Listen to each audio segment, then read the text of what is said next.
देखें जी, आज सबसे पहले तो कौम को बहुत बहुत मुबारकबाद हो, क्योंकि ये जीत इमरान खान की नहीं, आपकी नहीं, मेरी नहीं, ये पूरी कौम की जीत है। करप्शन के जरिए पैसा कमाया गया, मनी लॉन्ड्रिंग की गई और नैब से क्लीन चिट ली गई, जो आज के ब्लैक चिट में तब्दील हो गई है।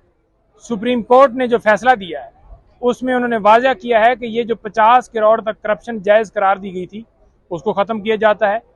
बर्डन ऑफ प्रूफ जो है वो नैब पे था, जो कि बहाल किया गया है कि जो बंदा करप्शन करेगा वो बताएगा।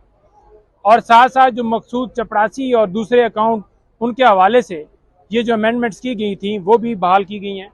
ये जो 7 दिन के अंदर अंदर सुप्रीम कोर्ट ने वाज़ा कहा है कि तमाम जो रेफरेंस डिस्पोज ऑफ किए गए, वापस भिजवाए गए, तमाम को जो है बहाल किया जाए और उसी जगह से ये शुरू होगी। इसके अंदर मैं बताऊं कि सेक्शन 4, 5, 9, 14 और 23 में अमेंडमेंट्स की गई थी। तमाम तरमीम जो हैं वो ख़त्म कर दी गई हैं। ये था कि तमाम केसेस जो हैं वो ख़त्म करवाए जाएं। इलेक्ट्रॉनिक जो वोटिंग मशीन है वो आपको पता है इसलिए ख़त्म की गई कि धांधली की जाए। आपको पता है कि ओवरसीज़ जो पाकिस्तानी हैं वो इमरान खान साहब के साथ हैं और 99% उन्होंने खान साहब को वोट देना है, तो उनका वोट ख़त्म किया गया। तो इसी की ये कड़ी नैब अमेंडमेंट्स थी जो कि इन्होंने की ताकि इनके केसेस ख़त्म किए जाएं और ये आके इस मुल्क के ऊपर दोबारा बैठ के उसी तरीके से पैसे कमाएं। और एक लिमिट करार दे दी गई कि अब किसी और के अकाउंट में पैसे ट्रांसफ़र कर दिए जाएँ, अब किसी और को खड़ा करके सारा मामला कर दिया जाए। तो ये सारी की सारी अमेंडमेंट्स खत्म हो गई। नईम साहब, ये बताइएगा कि इस फैसले के बाद पाकिस्तानी सियासत पे क्या असरात मुरातब होते हुए नजर आ रहे हैं, और दूसरा क्वेश्चन ये लीजिएगा कि दूसरा क्वेश्चन ये है कि शरीफ फैमिली के खिलाफ घेरा तंग हो जाएगा इस फैसले के बाद। देखें, घेरा तंग जो है, बात ये नहीं है कि घेरा तंग की बात है।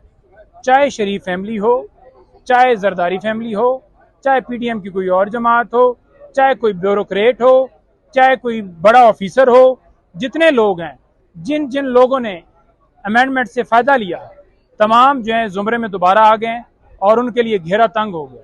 और घेरा तंग कैसे हुआ है कि ये जो करप्शन थी इसको जायज़ कर दिया गया कि अब साबित किया जाए कि वाकई ये करप्शन से पैसा कमाया गया।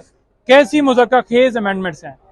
आज पता चला है कि ये चपरासी अकाउंट वो वाला मामला भी अंदर था, इसके अंदर तो, और 50 करोड़ वाला भी था, और बाकी एसेट बियॉन्ड मीन्स वो भी कि इनसे पूछे ही ना जाए। तो ये सारी अमेंडमेंट्स इसलिए की गई।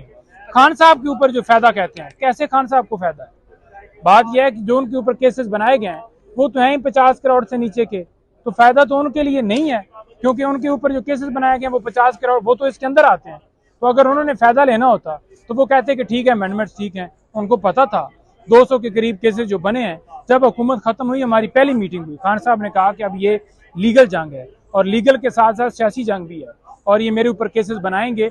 उनको पता था कि केसेस ऐसे बनाएंगे जो कि समझ से बाहर होंगे। आपको ये भी पता है कि जमानत इसी वजह से कन्फर्म हो रही है कि खान साहब के खिलाफ कोई शवाहिद, कोई सबूत नहीं मिलता।